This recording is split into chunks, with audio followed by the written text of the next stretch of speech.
मतदारांच्या दारापर्यंत जाऊन तिथं डोकं ठेवायचे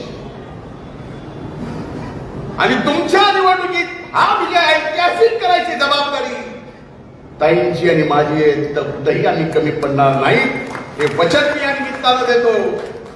बाबांनो आत्ताच सांगतो, ज्याला कोणाला काय इकडं तिकडं करायचं असेल, खालचं धरायचं वरचं सोडायचं, वरचं धरायचं खालचं एक सोडायचं तिसरं धरायचं, ह्याचा हात त्याच्या हातात त्याचा हात त्याच्या हातात त्याचं हे त्याचं तिकडं असलं काही करू नका.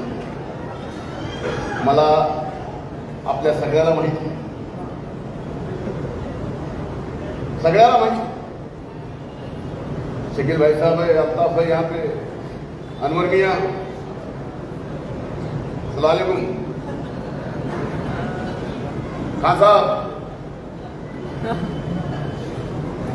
सबके ध्यान है बाबा, मेहनत करनी पड़ेगी. म्हणून माझं आपल्याला सांगणं इथं उपस्थित सगळ्यांना, वैजनाथराव आहेत, सगळे उमेदवार, सगळ्याला सांगणं नितीन बाबा नीटा.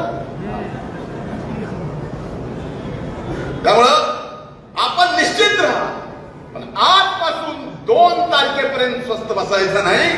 जसं विधानसभेला तसं लोकसभेला आपण अथक परिश्रम घेतले, एक मत बाहेर आणलं आणि ऐतिहासिक विजय या ठिकाणी मिळवून दिला.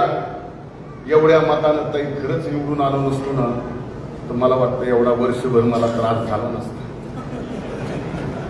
पण इतिहास रचायचा होता, इतिहास रचवला आणि ते इतिहास रचवताना जर एवढा त्रास झाला तरी चालेल, प्राण गेले तरी चालेल, गेले तर याच परळीच्या मातीसाठी जावे, या परळीतल्या मातीतल्या माणसासाठी जावे.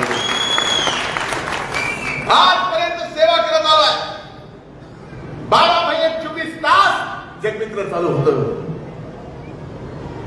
जे काही असेल नसेल गोरगरिबाला मदत आपण करत होतो.